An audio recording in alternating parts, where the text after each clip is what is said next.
ଗପ କ'ଣ ଅଛି? କଇଁଛ ଆଉ ଠେକୁଆ। କାରଣ କାହା ଗପ? କଇଁଛ ଜାଣିଛ ତ? ଚାଲେ ଠେକୁଆ କେମିତି ଚାଲେ? ଢେଇ ଚାଲେ। ସେଇ ଦୁଇ ଜଣଙ୍କ ବିଷୟରେ ଆଜି କ'ଣ ଗପ କହିବି, ତମମାନେ ଶୁଣିକି ମନେ ରଖିବ। ଠିକ ଅଛି? ହଁ ଦେଖ, ଗୋଟେ ଠେକୁଆ ଥିଲା, ଗୋଟେ କଇଁଛ ଥିଲା। ଦୁଇ ଜଣ ସେମାନେ କ'ଣ ସାଙ୍ଗ ଥିଲେ? କ'ଣ ଥିଲେ?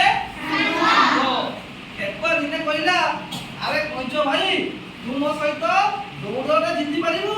କିଏ କହିଲା? ଠେକୁଆ। କାହାକୁ କହିଲା? କଇଁଛକୁ। କଇଁଛ କହିଲା, ହଉ ଠିକ ଅଛି, ତୋର ମୋର କ'ଣ ଗୋଟେ ଦୌଡ଼ିବା। କିଏ ଆଗେ ସେପଟେ ହାତ ହଉଛି। ଦି ଜଣ କ'ଣ ଚ୍ୟାଲେଞ୍ଜ ଲାଗିଲା, ତାଙ୍କ ଭିତରେ ଲାଗିଲା। ଠିକ ଅଛି, ଦୁଇ ଜଣ ଦୌଡ଼ିବା ଷ୍ଟାର୍ଟ କରିଲେ। କିଏ କିଏ? କଇଁଛ ଆଉ ଠେକୁଆ। ଠିକ ଅଛି, ଠେକୁଆ ବଡ଼, କଇଁଛ ଛୋଟଟା। ଠେକୁଆ ଆଗରେ ବହୁତ ସ୍ପିଡ, ଆଗରେ ଦୌଡ଼ି ହେଲା। ଗୋଟେ ଗଛ ପାଖରେ ଦେଖିଲା, କହିଲା କଇଁଛ ତ ମୋ ସାଙ୍ଗ ତ ଆସୁନାହିଁ, ମୁଁ ଟିକେ ଯାଇକି ଶୋଇ ଯିବି, ଖରା ହେଇଛି। ଠିକ ଅଛି, ଗଛ ମୂଳରେ ଶୋଇ ଯାଇଛି। କଇଁଛ କାଣ କରୁଛି?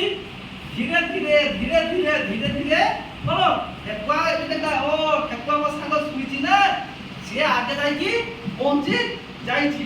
ତାପରେ ଠେକୁଆ ଯେତେବେଳେ କ'ଣ ନିଦ ଭାଙ୍ଗିଛି, ସେ କ'ଣ ଭାବିଲା, ଯେ ମୋର ସାଙ୍ଗ କଇଁଛ ସାଙ୍ଗ ଆସ୍ତେ ଆସ୍ତେ ଗଛରେ ଅଛି। ଠେକୁଆ ସ୍ପିଡ ଯାଇକି ଦେଖିବାକୁ କଇଁଛ ଫାଷ୍ଟ ହେଇଯାଇଛି। ଏଥିରେ କିଏ ଜିତିଲା?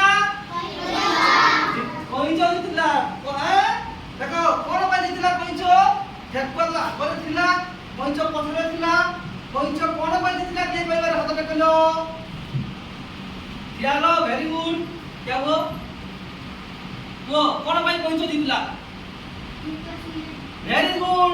ଠେକୁଆ ଶୋଇ ଯାଇଥିଲା। ତାଳି ମାର ସମସ୍ତେ। ସିଝାଉ। ଆଉ କିଏ କହିପାରିବ?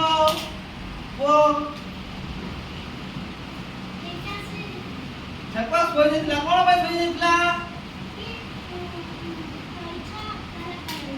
କଇଁଛ ଆସ୍ତେ କଳେ ଯାଉଛି, ସିଏ ଆଗରେ ଯେ ଥିଲା, ସେଥିପାଇଁ ସେ କ'ଣ କହିଲା, ମୁଁ ଟିକେ ଶୋଇଯାଏ, ବସ। ଏଥିରେ ଆମେ ଶିକ୍ଷା ଦାନ କରିଛୁ ଯେ କ'ଣ ଅଳସୁଆ ଯିଏ କରିବ, ସିଏ ଏଇ ଦିନ ପ୍ରଥମ ସ୍ଥାନ ଅଧିକାର କରିପାରିବନି। ସେଥିପାଇଁ ତମମାନେ ସବୁବେଳେ ସ୍କୁଲକୁ ଆସିବ ଠିକ ଟାଇମରେ, ପାଠ ପଢିବ ଠିକ ଟାଇମରେ। ବୁଝିପାରିଲ ନା? ଗପଟା କେମିତି ଲାଗିଲା?